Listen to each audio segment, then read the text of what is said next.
నమస్తే welcome to D news. ముందుగా headlines.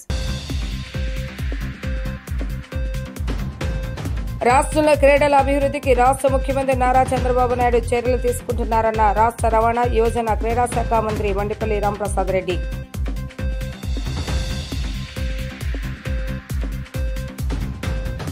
మే 2వ తేదీన అమరావతికి రానున్న ప్రధాని మోడీ. రాజధాని పనుల పునఃప్రారంభంలో కార్యక్రమంలో భాగంగా అమరావతిపై మరో వీడియో సోషల్ మీడియాలో వైరల్.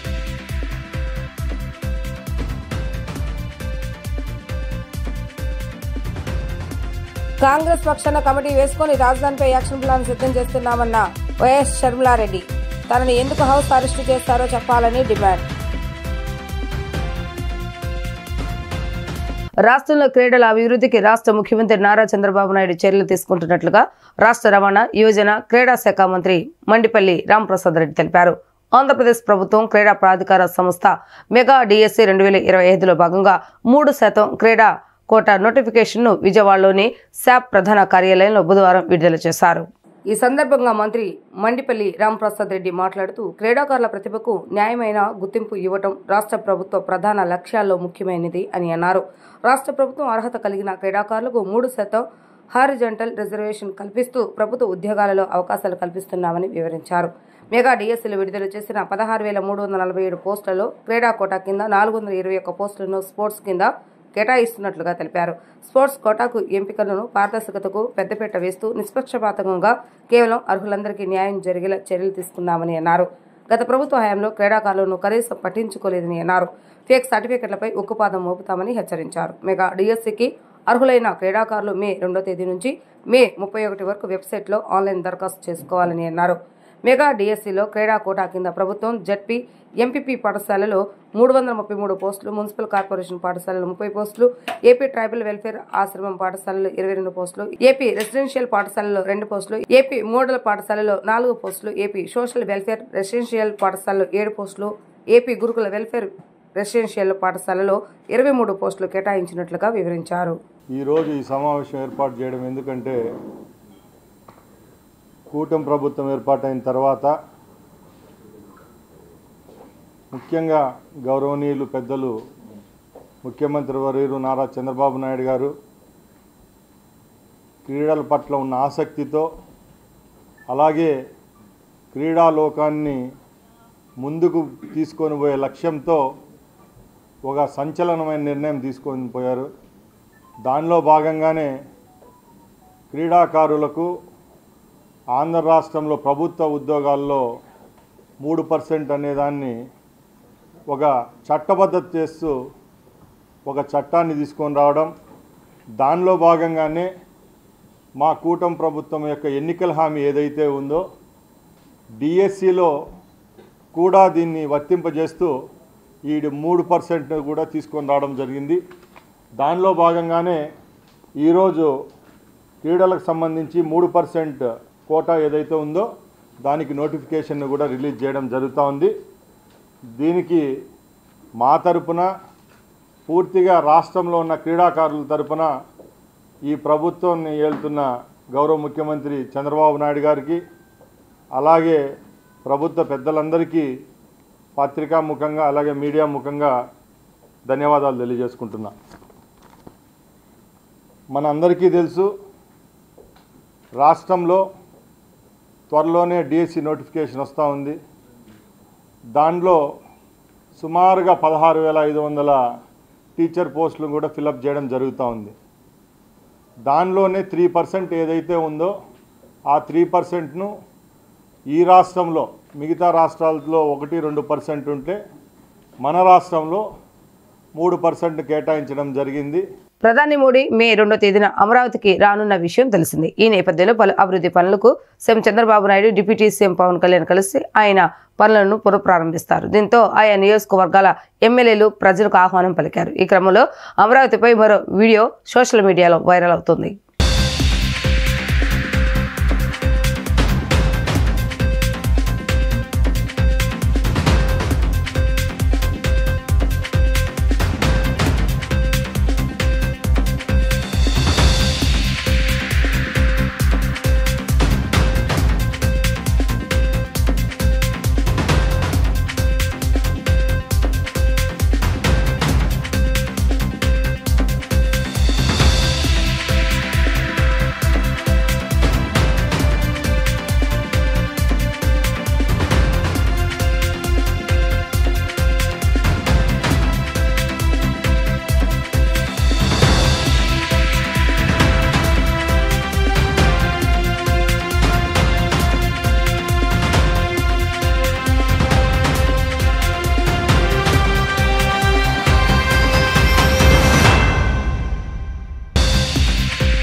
ఒక మహిళ మీద, అది కూడా కాంగ్రెస్ రాష్ట్ర అధ్యక్షురాలిపై పోలీసుల జూలం జరిగిందని, దీనికి ముఖ్యమంత్రి నారా చంద్రబాబు నాయుడు, హోంమంత్రి సమాధానం చెప్పాలని కాంగ్రెస్ పార్టీ రాష్ట్ర అధ్యక్షురాలు వైఎస్ షర్మిలారెడ్డి డిమాండ్ చేశారు. తనను ఎందుకు హౌస్ అరెస్ట్ చేశారు, సమాధానం ఇవ్వాలని అన్నారు. కాంగ్రెస్ పక్షాన కమిటీ వేసుకుని రాజధానిపై యాక్షన్ ప్లాన్ సిద్ధం చేస్తున్నామని అన్నారు. అక్కడ పరిస్థితులు పరిశీలనకు కమిటీ వేసుకుంటే ప్రభుత్వం ఎందుకు అడ్డుకుంటుందని అడిగారు. కాంగ్రెస్ పార్టీ తరఫున తాము అడిగే ప్రశ్నలు, చేయవలసిన కార్యక్రమాలు ఉన్నాయని తెలిపారు. మోడీ అమరావతి పర్యటనపై తమ యాక్షన్ ప్లాన్ కోసం పార్టీ ఆఫీసులో మీటింగ్ పెట్టామని, అక్కడకు వెళ్తుంటే తనను అడ్డుకోవటం ప్రభుత్వ అసమర్థత అని మండిపడ్డారు. మోడీ పర్యటనపై కాంగ్రెస్ యాక్షన్ ప్లాన్ ఉంటుందని ఆమె చెప్పారు. ఈ రోజు విజయవాడలో ఒక మహిళ మీద, అది కూడా కాంగ్రెస్ పార్టీ చీఫ్ మీద పోలీసుల జులుము జరిగింది. దీనికి చంద్రబాబు గారు, హోమ్ మినిస్టర్ గారు సమాధానం చెప్పాలి. ఈ జులుం మా మీద ఎందుకు జరిగింది? నన్ను హౌస్ అరెస్ట్ ఎందుకు చేయాలనుకున్నారు? 2 రోజులైంది మా పార్టీ తరఫున అమరావతి క్యాపిటల్ కమిటీ వేసుకున్నాం. మనకు రాజధాని అమరావతి కాబట్టి ఆ రాజధాని మీద యాక్షన్ ప్లాన్ ఎలా ఉండబోవాలి, అమరావతి రాజధాని మీద రీసెర్చ్ చేయడం అయితేనేమి, యాక్షన్ ప్లాన్ అయితేనేమి, పార్టీ తరఫున మేము చేయాల్సిన కార్యక్రమాలు అయితేనేమి, అడగాల్సిన ప్రశ్నలు అయితేనేమి, ఇవన్నీ చూసుకోవడానికి కాంగ్రెస్ పార్టీ అమరావతి క్యాపిటల్ కమిటీని వేసింది. ఇది 28వ తేదీన వేశాము. ఈ రోజు 30వ తేదీ. మేము ఒక కమిటీని వేసుకుంటేనే మీకింత భయం అయితే మరి మీరు ఏమి దాచిపెట్టాలని చూస్తున్నారు?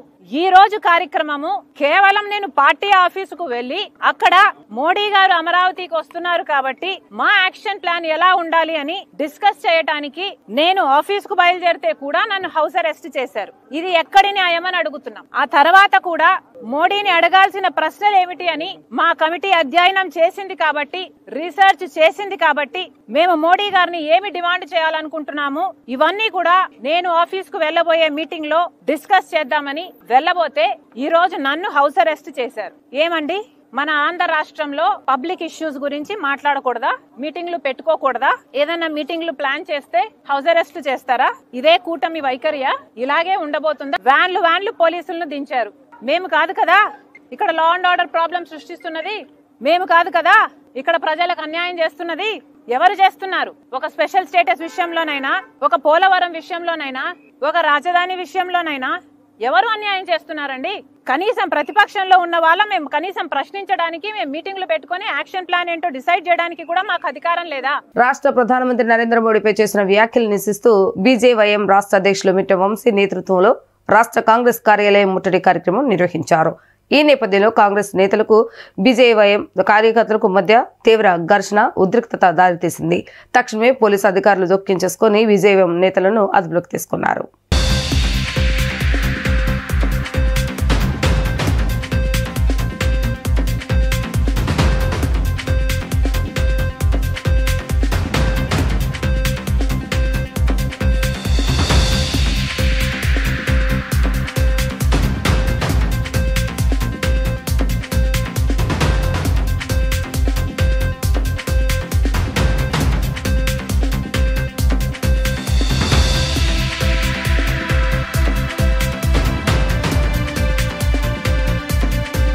క్యాంపస్ ప్లేస్మెంట్ లో KL university Vijayawada Hyderabad campus విద్యార్థులు అత్యుత్తమ వార్షిక ప్యాకేజీలతో ప్లేస్మెంట్ సాధించారని యూనివర్సిటీ ఉపకులపతి డాక్టర్ శారద వర్మ తెలిపారు. విజయవాడలోని యూనివర్సిటీ అడ్మినిస్ట్రేషన్ కార్యాలయంలో బుధవారం ఏర్పాటు చేసిన విలేకరుల సమావేశంలో మాట్లాడుతూ కేఎల్ విద్యార్థులు పొందిన క్యాంపస్ ప్లేస్మెంట్స్ వివరాలను వారు తెలియజేశారు.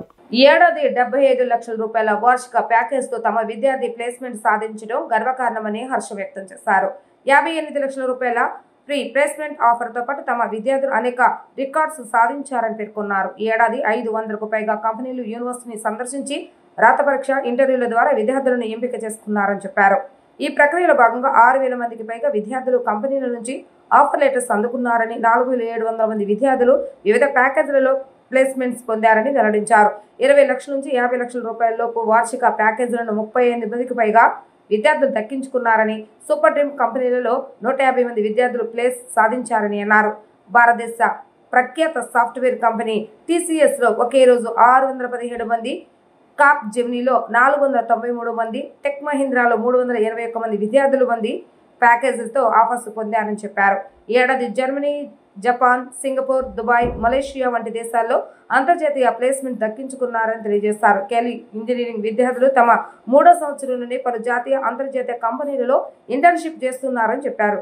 కోర్ కంపెనీ ప్లేస్మెంట్స్ లో కూడా తమ విద్యార్థులు అద్భుత ప్రతిభ కనపరిచి ప్లేస్మెంట్స్ పొందడం విశేషమని అన్నారు. యూనివర్సిటీ నైపుణ్యాభివృద్ధి విభాగం డీన్ డాక్టర్ శ్రీనాథ్ మాట్లాడుతూ 34 నైపుణ్యాభివృద్ధి కేంద్రాల ద్వారా 452 మంది అధ్యాపకులు విద్యార్థులు నైపుణ్యాలు పెంపొందించుకునేలా ప్రత్యేక శిక్షణ ఇస్తున్నామని, అలాగే పారిశ్రామిక అనుబంధ శిక్షణ ఇవ్వడం ద్వారా తమ విద్యార్థులు నాణ్యమైన ప్లేస్మెంట్స్ పొందగలుగుతున్నారని స్పష్టం చేశారు. తమ యూనివర్సిటీ విద్యార్థులు క్యాంపస్ ప్లేస్మెంట్ లో సాధించిన విజయాలను దృష్టిలో పెట్టుకుని విద్యార్థులందరిలో ఉత్సాహాన్ని నింపేందుకు క్యాంపస్ ప్లేస్మెంట్ విజయోత్సవాన్ని మే 3వ తేదీన వడ్డేశ్వరంలో యూనివర్సిటీ క్యాంపస్ లో ఘనంగా నిర్వహిస్తున్నట్లుగా యూనివర్సిటీ ప్లేస్మెంట్స్ విభాగం డీన్ ఎన్బివి ప్రసాద్ తెలియజేశారు. ఈ కార్యక్రమంలో ప్రఖ్యాత సంస్థలైన మైక్రోసాఫ్ట్, ఫ్లిప్కార్ట్, అమెజాన్, సిస్కో వంటి కంపెనీలతో పాటు ప్రముఖ కార్పొరేట్ కంపెనీలకు చెందిన ప్రతినిధులు కూడా పాల్గొంటారని చెప్పారు. కేఎల్ విద్యా సంస్థలో చదివే ప్రతి ఒక్క విద్యార్థికి క్యాంపస్ రిక్రూట్మెంట్ ట్రైనింగ్ ప్రోగ్రాం కింద ప్రత్యేక శిక్షణ ఇస్తున్నామని, తద్వారా విద్యార్థుల్లో నైపుణ్యాలను పెంపొందిస్తూ వారిని అత్యుత్తమ ప్యాకేజీలు పొందేలా ప్రణాళిక అమలు చేస్తున్నట్లుగా ఆయన తెలిపారు. ఈ సమావేశంలో university admission director doctor J Srinivasarao, MHS విభాగం డీన్ డాక్టర్ కిషోర్ బాబు తదితరులు పాల్గొన్నారు. ప్లేస్మెంట్స్కి స్టూడెంట్స్ కెరియర్కి ఒక డెస్టినీ అని తెలియజేసుకుంటూ ప్రతి సంవత్సరం కూడా 100% placement students eligible and registered స్టూడెంట్స్కి ఇవ్వడం జరుగుతుంది. అలాగే ఈ సంవత్సరం కూడా హైదరాబాద్ అండ్ విజయవాడ క్యాంపస్లో బీటెక్ ప్రోగ్రామ్కి 100% ప్లేస్మెంట్ కంప్లీట్ చేయడం జరిగింది. ఇవాళ ఆల్మోస్ట్ 4700 ఆఫర్లు బీటెక్ ప్రోగ్రామ్కి, అలాగే 3000 నెంబర్ ఆఫ్ స్టూడెంట్స్ 3500 మంది ఆల్రెడీ ఇక్కడ స్టూడెంట్స్కి జాబ్స్ రావడం జరిగింది. రిజిస్టర్ అయిన ప్రతి ఒక్క స్టూడెంట్కి కూడా జాబ్ ఆఫర్ ఇవ్వడం జరిగింది. అలాగే 400+ కంపెనీస్ విజిట్ చేయడం క్యాంపస్కి. అలాగే ఓవరాల్ యూనివర్సిటీలో 6000 మంది స్టూడెంట్స్కి ఆఫర్లు రావడం జరిగింది, ఇంక్లూడింగ్ బీటెక్, ఎంటెక్, అలాగే ఎంహెచ్ఎస్ ప్రోగ్రామ్స్ అన్నట్టు కలిపి 6000 ఆఫర్స్ ఇవ్వడం జరిగింది. సో ఇంతేకాకుండా హైయెస్ట్ ప్యాకేజ్ 75 lakhs రావడం యాపిల్ కంపెనీలో రావడం, అంతేకాకుండా 8.1 బిలియన్ ప్యాకేజ్ తోటి స్టూడెంట్స్ సెలెక్ట్ అవ్వడం జరిగింది. 4700 మంది విద్యార్థులకి అత్యున్నతమైన ఉద్యోగ అవకాశాలు కేఎల్ యూనివర్సిటీ నుంచి రావటం అనేది ఒక గర్వకారణమైన విషయం. ఈ విషయానికి తోడ్పాటు అందించిన స్కిల్ డెవలప్మెంట్ డివిజన్కి నేను డీన్గా ఉన్నాను. ఈ స్కిల్ డెవలప్మెంట్ డివిజన్ ద్వారా 34 స్కిల్లింగ్ అకాడమీస్ కంపెనీస్ ద్వారా స్థాపించి విద్యార్థులకి దాంట్లో కావాల్సిన వృత్తి నైపుణ్యాన్ని మేము అందిస్తున్నాం. దీనికి సహాయ సహకారాలు అందించిన అన్ని కంపెనీస్కి కృతజ్ఞతాభివందనలు చెప్పుకుంటూ, అలాగే మా 452 మంది టీచింగ్ ఫ్యాకల్టీ ఎవరైతే ఈ స్కిల్ డెవలప్మెంట్ డివిజన్ ద్వారా ట్రైనింగ్ ఇస్తున్నారో వాళ్ళకి థ్యాంక్స్ చెప్తూ, అలాగే పేరెంట్స్, స్టూడెంట్స్ ఎవరైతే ఈ ఉద్యోగ అవకాశాలు అందిపుచ్చుకున్నారో వాళ్ళందరికీ కంగ్రాచులేషన్స్ చెప్తూ, ఈ సంవత్సరం కూడా ప్రతి సంవత్సరం లాగానే మేము ఆల్ రిజిస్టర్డ్ అండ్ ఎలిజిబుల్ స్టూడెంట్స్కి 100% ప్లేస్మెంట్స్ ఇచ్చామని చెప్పడానికి మేము చాలా సంతోషిస్తున్నాము. ఈ సంవత్సరం అన్ని సంవత్సరాల కన్నా ప్రత్యేకమైన సంవత్సరం. ఈ సంవత్సరంలో మార్కెట్ అప్ అండ్ డౌన్స్ ఉన్నా కూడా కేఎల్ యూనివర్సిటీ విద్యార్థులు ఆల్మోస్ట్ 400కి పైగా కంపెనీల్లో అద్భుతమైన ప్రతిభను ప్రదర్శించి ఆల్మోస్ట్ అందరూ కూడా మంచి ఆపర్చునిటీస్ని గెయిన్ చేయడం జరిగింది. ఈ సంవత్సరం 4700 ఆఫర్ లెటర్స్తో పాటు 3500 మంది స్టూడెంట్స్కి ప్లేస్మెంట్ ఆఫర్స్ రావడం జరిగింది. మే 2 రాష్ట్ర రాజధాని అమరావతి నిర్మాణ సంబరాలు, మే 3 రాష్ట్ర రాజధానిలో ఉన్న కేఎల్ యూనివర్సిటీలో ఉద్యోగాలు వచ్చిన పిల్లలతో సంబరాలు. ఈ 2 చాలా కీలకమైనవి. రాష్ట్ర రాజధాని ఎంత కీలకమో కేఎల్ యూనివర్సిటీలో ప్లేస్మెంట్స్ కూడా అంతే కీలకం. మే 3వ తారీఖున జరగబోతున్న ఈ ప్లేస్మెంట్ సక్సెస్ మీట్లో బహుళజాతి కంపెనీలు అంటే టాప్ ఎంఎన్సీస్ అన్నీ సంబంధించిన ప్రతినిధులు కూడా వస్తున్నారు. ఎందుకనంటే కేఎల్ యూనివర్సిటీలో చదివిన ప్రతి విద్యార్థి కూడా ప్లేస్మెంట్తో బయటికి వెళ్తాడన్న వాస్తవం మరొకసారి ప్రూవ్ చేసుకున్నారు. సింహాచలం ఘటన చాలా బాధాకరమని మాజీ మంత్రి వైఎస్ఆర్సీపీ సీనియర్ నాయకులు వేలంపల్లి శ్రీనివాసరావు ఆవేదన వ్యక్తం చేశారు. గోడ కూలిన ఘటనలో 8 మంది భక్తులు చనిపోవడం దిగ్భ్రాంతికి గురి చేస్తుందన్నారు. లక్షలాది మంది భక్తులు వస్తారని తెలిసి కూడా సరైన రీతిలో సౌకర్యాలు కల్పించకపోవడం కూటమి ప్రభుత్వం యొక్క దుశ్చర్యానికి నిదర్శనమని ఎద్దేవా చేశారు. తాడేపల్లి వైఎస్ఆర్సీపీ రాష్ట్ర కార్యాలయంలో ఏర్పాటు చేసినటువంటి మీడియా సమావేశంలో వేలంపల్లి శ్రీనివాస్ మాట్లాడుతూ, హిందువులన్నా, హిందువుల మనోభావాలన్నా, హిందువుల దేవాలయాలన్నా కూటమి ప్రభుత్వానికి ఏమాత్రం గౌరవం లేదని ఆగ్రహం వ్యక్తం చేశారు. చంద్రబాబు నాయుడు, పవన్ కళ్యాణ్ దగ్గర మార్కుల కోసం భక్తుల ప్రాణాలను పడంగా పెడతారా అని ప్రశ్నించారు. హిందువులు ఎవరైతే భక్తులు ఉన్నారో వాళ్ళకి సౌకర్యాలు కల్పించడంలో గాని, పూర్తిగా కూడా నిర్లక్ష్యం వహిస్తుంది. దీనికి ఉదాహరణగా చెప్పాలంటే మనం 2014 నుంచి 19 వరకు కనుక చూసుకుంటే ఆ రోజున ఎన్డీఏ కూటమి ప్రభుత్వం దుర్మార్గంగా కృష్ణ పుష్కరాలని చెప్పని విజయవాడ నగరంలో ఎన్ని దేవాలయాలు కూల్చేశారు. ఆ దేవతామూర్తుల్ని మున్సిపల్ కార్పొరేషన్ వ్యాన్లలో తరలించడం మనం చూసాం. మున్సిపల్ చెత్త బండుల్లో దేవుడి విగ్రహాలు తీసుకెళ్లిన పరిస్థితి 2014 నుంచి 19 టైంలో చూసాం. అలాగే గోదావరి పుష్కరాల్లో దాదాపుగా సుమారుగా 29 మంది పబ్లిసిటీ పిచ్చి కోసం 29 మంది చనిపోయడం చూసాం. ఇలా దుర్మార్గంగా కూటమి ప్రభుత్వం వచ్చిందంటే హిందూ భక్తులందరికీ కూడా చనిపోవడం అనేది ఒక ఆనవాయితీగా ఈ కూటమి ప్రభుత్వం పనిచేస్తుంది. అదేవిధంగా ఈరోజు సింహాచలంలో 7 చనిపోవడం అనేది ఇది ఎంతవరకు సమంజసం? కూటమి ప్రభుత్వం ఏం చేస్తుంది? ఏర్పాట్లు సింహాచలం దేవాలయంలో ఎందుకు ఏర్పాట్లు చేయలేదు? ఏదో చంద్రోత్సవానికి చంద్రబాబు గారు వస్తారు, పవన్ కళ్యాణ్ గారు వస్తారు, వీఐపీలు వస్తారని చెప్పని అడావుడిగా నాసు రకంతో ఒక గోడ నిర్మించారంట. అది 4 రోజుల్లో గోడ నిర్మించారంట. భక్తులు చనిపోవాల్సిన పరిస్థితి. అంటే లక్షలాది మంది భక్తులు వచ్చేటప్పుడు కనీసం నిర్మాణాలు చేపట్టే దాంట్లో క్వాలిటీ కానీ టైం కానీ చూసుకోవాల్సిన పని లేదా అంటున్నా. వీళ్ళు చంద్రోత్సవం మీటింగుల్లో చేసేది ఏంటంటే రివ్యూ మీటింగ్ ఒకసారి జరిగింది. ఆ మీటింగులో ఎమ్మెల్యేలు నాకు టికెట్లన్నీ, మీకు టికెట్లన్నీ, మాకు పాసులన్నీ, మాకు గౌరవం లేదని చెప్పని సాక్షాత్తు అక్కడ ఎమ్మెల్యే బండారు సత్యనారాయణ గారు మాట్లాడారు. ఆల్రెడీ ఇంద్రకీలాద్రిపై వేంచేసి ఉన్న దుర్గమ్మ సన్నిధిలో అక్షయ తృతీయ పర్వదిన వేడుకలను వైభవంగా నిర్వహించారు. వేద పండితుల మంత్రోచ్చరణలో శ్రీ మహాలక్ష్మి యాగాన్ని శాస్త్రోక్తంగా నిర్వహించారు. భక్తులు పెద్ద సంఖ్యలో అమ్మవారిని దర్శించుకుని మొక్కులు చెల్లించుకున్నారు.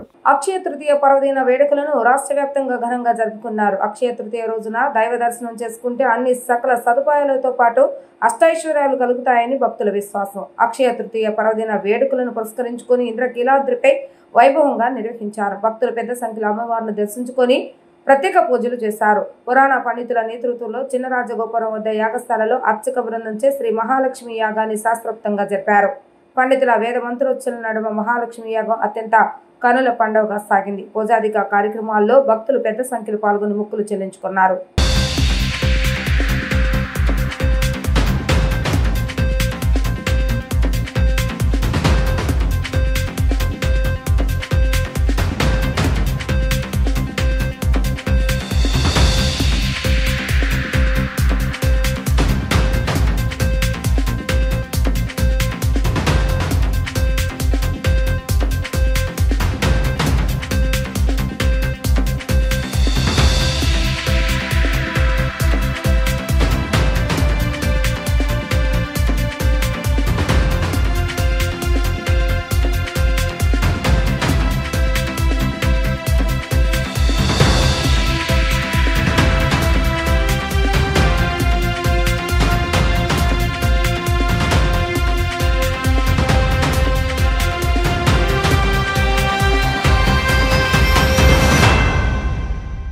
తనను మానసికంగా హింసించి తన మీద అక్రమ కేసులు బనాయించారని నవరం కాంగ్రెస్ పార్టీ రాష్ట్ర అధ్యక్షులు షేక్ జలీల్ గాంధీనగర్ ప్రెస్ క్లబ్ నందు విలేకరుల సమావేశం నిర్వహించారు. గుంటూరు సిటీ నల్లపాడులో ఉన్న తన స్థలాన్ని అవసరాల నిమిత్తం తాకట్టు పెట్టి కొంత నగదు తీసుకొచ్చానని, తన స్థలాన్ని ఇచ్చేయమని అడిగినా కూడా ఇవ్వటం లేదని వాపోయారు. ఇందు నిమిత్తం తాను నల్లపాడు పోలీస్ స్టేషన్లో ఫిర్యాదు చేసినా పోలీసులు పట్టించుకోలేదని ఆరోపించారు. తనకు న్యాయం చేయకపోగా తానే డబ్బులు ఇవ్వాలని పోలీసులు బెదిరించి 2 చెక్కుల మీద సంతకాలు తీసుకున్నారని ఆరోపించారు. ఈ విషయం బయటకు ఎవరికైనా చెబితే తనను చంపేస్తానని బెదిరించారని, తనకు తన కుటుంబానికి నల్లపాడు పోలీసుల వల్ల ప్రాణహాని ఉందని, కావున డీజీపీ సమగ్రంగా విచారించి నిజానిజాలు తెలుసుకుని నల్లపాడు పోలీసుల మీద తగిన చర్యలు తీసుకోవాలని విజ్ఞప్తి చేశారు. తెలుగుదేశం పార్టీ ప్రభుత్వంలోకి వచ్చినాక పోలీస్ వ్యవస్థని నిర్వీర్యం చేశారు. అక్రమ కేసులు పెట్టడం, వాళ్ళ భూములు రాపించుకోవటం, లక్షల రూపాయలు దోచేసేయటం చేస్తూ ఉన్నారు. నేను నవరంగ్ కాంగ్రెస్ పార్టీ జాతీయ అధ్యక్షుడిగా ఉన్న నన్ను నల్లపాడు పోలీస్ స్టేషన్లో సిఐ గారు పిలుస్తున్నారు అని 2 కానిస్టేబుల్ని పిలిపించుకొని నిర్బంధం చేసి అక్రమ కేసు బనాయించి నా దగ్గర 2 ICICI bank, bank of India 2 చెక్కులను నా దగ్గర డబ్బులు లేకపోతే వచ్చే నెల 5వ తారీఖు డేట్లు వేసుకొని 9 లక్షల రూపాయలు నీ దగ్గర వసూలు చేస్తామని నిర్బంధం చేసి నా చెక్కులను తీసుకున్నారు. కేసు పెట్టిన వ్యక్తి ఎవరో తెలీదు. 2016 సంవత్సరంలో నాకు నల్లపాడు పరిధిలో 220 గజాల స్థలం ఉంటే 3.5 లక్షల రూపాయలు కమ్మా. 30 లక్షలు కమ్మితే 3.5 లక్షలు అడ్వాన్స్ ఇచ్చాడు. ఆ వ్యక్తి పోలీస్ స్టేషన్కి వచ్చి కంప్లైంట్ చేశాడు.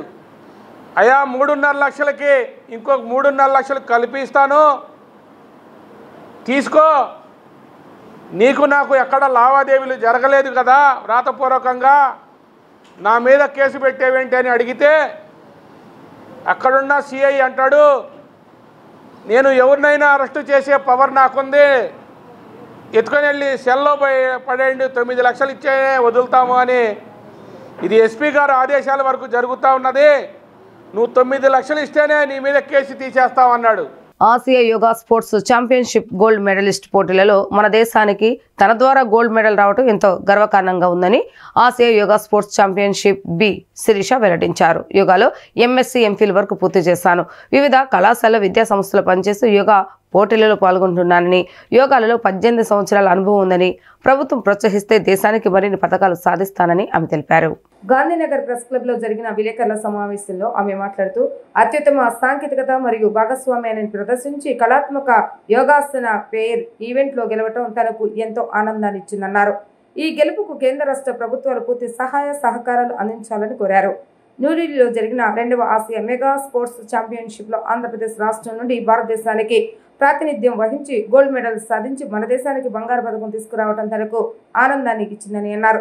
శిరీష యోగా అకాడమీ స్థాపించి పేద మధ్యతరగతులకు ఉచిత యోగా శిక్షణ ఇచ్చి వారి ఇంటర్నేషనల్ క్రీడాకారులుగా తయారు చేస్తానని అన్నారు.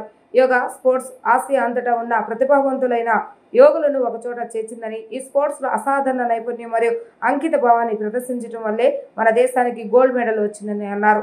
ఏపీ తరఫున భారత్ జట్టుకు వైస్ కెప్టెన్ గా ఎన్నిక అవ్వడం చాలా ఆనందంగా ఉందన్నారు. ఈ ఛాంపియన్షిప్ కు నాకు ప్రమాణం, కృషి, పట్టుదల, యోగా పట్ల మక్కువతో ముందుకు సాగిందన్నారు. మద్దతు ఇచ్చిన కుటుంబ సభ్యులు బాలం సుబ్బారావు, గురువులు బి సత్యనారాయణ రాజు, జి సీతారామయ్య, ఎం అంకమ్మ హృదయపూర్వక కృతజ్ఞతలు తెలియజేస్తారు. వారికి భారతీయ యోగాను ప్రపంచవ్యాప్తంగా ప్రోత్సహించడం, దాని ప్రయోజనాలు, సాంకేతిక ప్రాముఖ్యతను ప్రచారం చేయడం కొనసాగిస్తానని అన్నారు. ఒక క్రింది స్థాయి నుండి ఎదిగినటువంటి ప్రతి క్రీడాకారుల వెనుక మీడియా వాళ్ళ సపోర్ట్, మీ ప్రోత్సాహము, మీరిచ్చేటువంటి అభినందనలు, అదేవిధంగా మీరిచ్చేటువంటి స్వరము, మీ ఊతము మాకు ఎంతో ప్రోత్సాహాన్ని ఇస్తుంది. అదే ఈరోజు మమ్మల్ని ఈ స్థాయిలో నిలబెట్టడం జరిగింది. కాబట్టి మీ అందరికీ కూడా నేను ఎప్పటికీ రుణపడి ఉంటాను ఆ విషయంలో. అలాగే నా పేరు శిరీష, నేను ఇంటర్నేషనల్ యోగా ఛాంపియన్ని. ఎన్నో జాతీయ అంతర్జాతీయ స్థాయిల్లో బంగారు పథకాలను సాధించడం జరిగింది. దానికి నేను భారతదేశానికి ఈరోజు ఈ బంగారు పథకాన్ని తీసుకొచ్చినందుకు నాకు చాలా గర్వకారణంగా ఉంది. అదేవిధంగా ఆంధ్రప్రదేశ్ నుండి పోటీ చేసినటువంటి నేను భారతదేశం తరపున ఎన్నో దేశాలు, సుమారుగా 15 దేశాలు పోటీపడి నిర్వహించినటువంటి 2nd ఏషియన్ యోగా స్పోర్ట్ ఛాంపియన్షిప్లో నేను బంగారు పథకాన్ని సాధించాను. అదేవిధంగా ఇండియన్ యోగా టీంకి నేను వైస్ కెప్టెన్గా సెలెక్ట్ అయ్యాను మన ఆంధ్రప్రదేశ్ నుండి ఇండియా వ్యాప్తంగా. సో ఈ భారతదేశం నుండి నేను ఇండియా కెప్టెన్గా సెలెక్ట్ అవ్వడం నాకు చాలా ఆనందంగా ఉంది. సాధారణంగా ప్రతి క్రీడల్లో వారికి తగినంత ప్రోత్సాహం లభించదు. చాలా కష్టపడాలి, అవకతవకలను ఎదుర్కోవాలి, కృంగిపోయే సిచ్యువేషన్స్ ఉంటాయి. సో వాటన్నిటినీ ఫేస్ చేస్తూ నేను ఈరోజు ఈ స్థాయిలో నిలబడడం జరిగింది. నేను యోగాలో diploma, PG diploma, MSc, MPhil చేశాను. యోగా థెరపిస్ట్గా వివిధ కళాశాలల్లో, అదేవిధంగా విద్యా సంస్థలలో నేను పనిచేయడం జరుగుతుంది. శిరీష యోగా అకాడమీని స్థాపించి దాని ద్వారా ఎంతోమంది విద్యార్థులకి ఉచితంగా శిక్షణ ఇచ్చి వాళ్ళని కూడా జాతీయ, అంతర్జాతీయ స్థాయి క్రీడాకారులుగా కూడా తీర్చిదిద్దడం జరిగింది. దానికి నేను చాలా గర్వపడుతున్నాను. వార్తలు ముగించే ముందు హెడ్లైన్స్ మరొకసారి. రాష్ట్రంలో క్రీడల అభివృద్ధికి రాష్ట్ర ముఖ్యమంత్రి నారా చంద్రబాబు నాయుడు చర్యలు తీసుకుంటున్నారన్న రాష్ట్ర రవాణా యువజన క్రీడా శాఖ మంత్రి మండిపల్లి రాంప్రసాద్ రెడ్డి.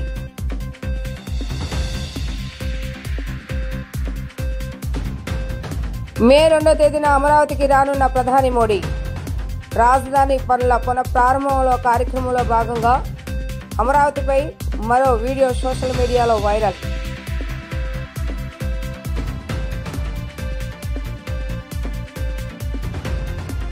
కాంగ్రెస్ పక్షాన కమిటీ వేసుకుని రాజధానిపై యాక్షన్ ప్లాన్ సిద్ధం చేస్తున్నామన్న వైఎస్ షర్మిలారెడ్డి. తనని ఎందుకు హౌస్ అరెస్టు చేస్తారో చెప్పాలని డిమాండ్. ఇవి ఈ రోజు వార్తా విశేషాలు. మరల తిరిగి ప్రసారమైన వార్తలు మళ్ళీ కలుద్దాం. అంతవరకు సెలవు. నమస్కారం.